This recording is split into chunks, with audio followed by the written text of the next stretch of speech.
message is brought to you by the stations of KUAM. You're watching Buzz with Jess Lujan. Good evening, Guam. I'm Jess Lujan. Welcome to this edition of The Buzz. We're continuing this program basically devoted to telling the stories, Guam war stories, via the survivors. And tonight I have a good friend of mine and a great friend of my mom and dad, Mr. Joe Alvarez, who's here to tell us his war story, because Mr. Alvarez is 82 years young, okay? But we got to go back 72 years because you were 10 years old at the time. Good evening, Mr. Alvarez. It's always great to see you. Glad to be here, Jess. Please tell us your story. Well, before I start, if you would allow me to just read the names out of some of the Japanese families that were here. Okay. And these, I believe, were all married to Chamorros. Okay. They came in the early 1900s or late 1800s. Okay, okay, sure. And there are 18 of those. The first one is Hamamoto. I know Frank. Onodera, I know quite a few of them. Sudo, that's part of my wife's family. Yamashita, Yamanaka, Takano, Dejima, Shimizu, Tanaka, Okada, Oka, Shinohara, Yokoi. Believe it or not, we have Yokoi. I know Frank. Izaki, Okiyama, Sawada, Shintaro, and Sayama. There are more, but these are the ones I can remember. Now, and the reason why I put them down the list is I want to tell you that these people, they're Japanese, and they probably adopted the culture and the traditions of the Chamorros. They married into the Chamorro women, and they're very humble, very respectful, and they work hard. They're business-minded people. As you can see, the Shimizus, Tanaka, as you know, are quite successful. And what happened here is that during the war, when the Japanese invaded Guam, I saw a different type of Japanese. And that kind of, it's hard to understand why these Japanese are so nice, so good, and these other Japanese, well, military, and there's a war. Maybe that's the reason. Especially 10 years old. Yeah. And needless to say, because I don't want to be redundant, I told my story to PDN, you probably read it, and but I have other experiences that I have gone through, and I'd like to share that with you. Sure. And I don't want to mention PDN because that's the traumatic part in our life, in my life. So the incident happened, well, we were in Manyengon, and we had heard that the Americans are here. However, we didn't see any Americans. So we went up to Jonia. There were 3 of us.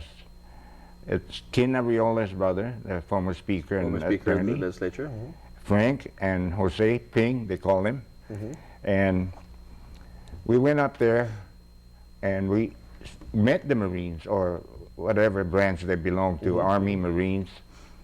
So being the tallest one, they gave me a carbine.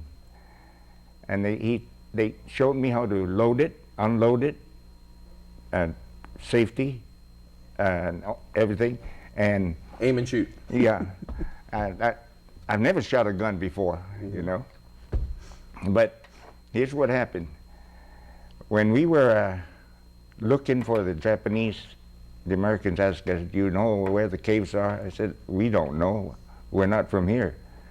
But he told us that somebody knew that there were caves down there, and they were Japanese. Over in Manyengon? No, in Jonia. In Jonia, okay, Jonia. That's the town. Sure, sure. You know, the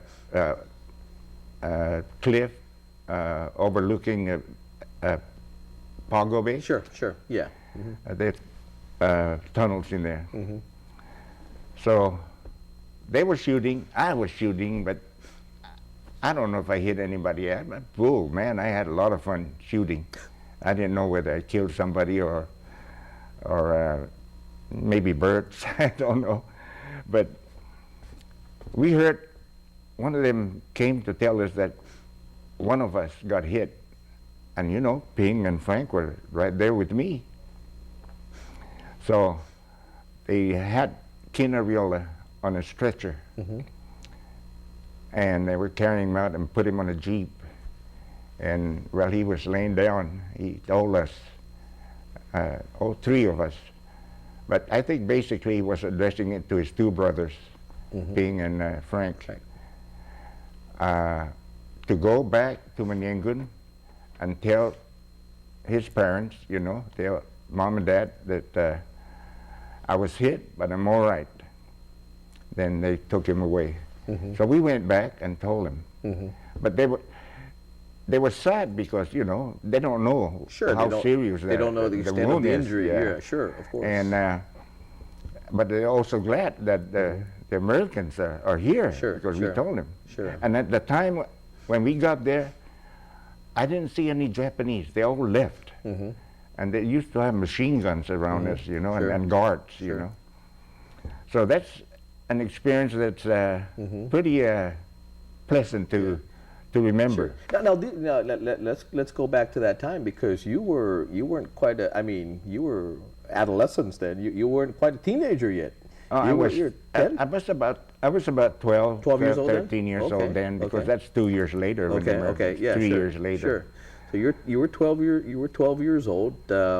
Basically, when the Japanese invaded Guam at the time, it was you were 10 at the time, and you know you're supposed to be out playing, enjoying what 10-year-olds are supposed to be doing for the time. So how fast did you grow up?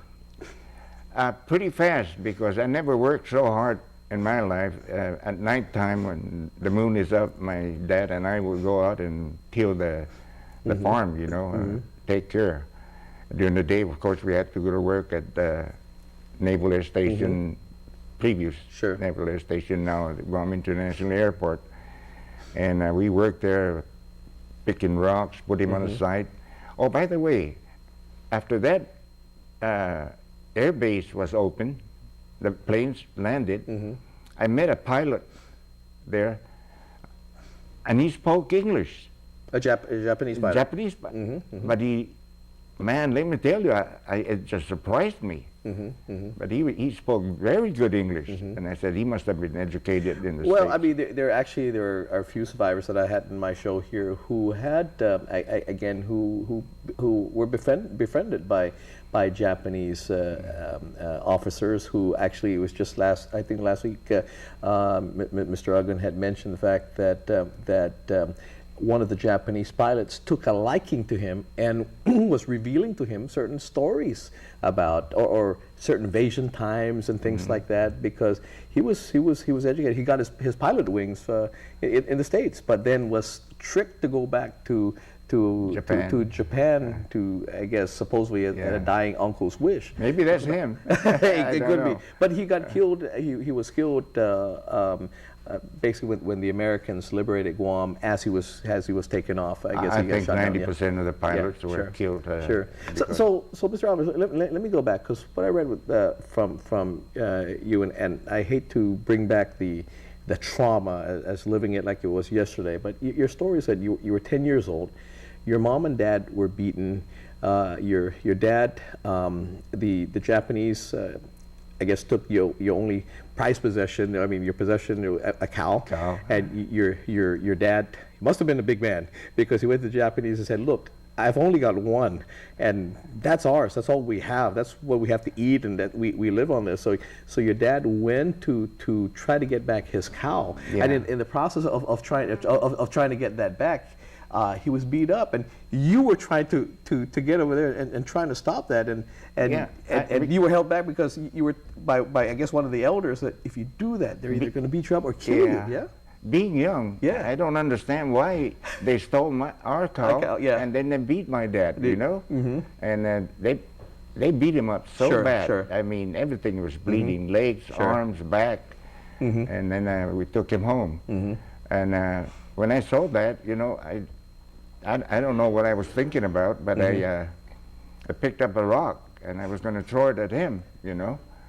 And there were other soldiers, and Mr. Pedro Francisco, the family name was Chabot from Manila, wherever we were. Sure. And he helped me back, and he said, "Son, don't do that. Don't do that, because they'll do that to us, or they'll kill all of us." All of us, yeah. So I got to thank that old man, but he's no longer around, you know. Sure. But he's the reason why you're here today. Absolutely, absolutely. Mr. Alvarez, I got to pay some bills right now. We'll come back. We'll continue the story. Shoot, you got to make money. You know, it's as bad as it is, and you had to go through it.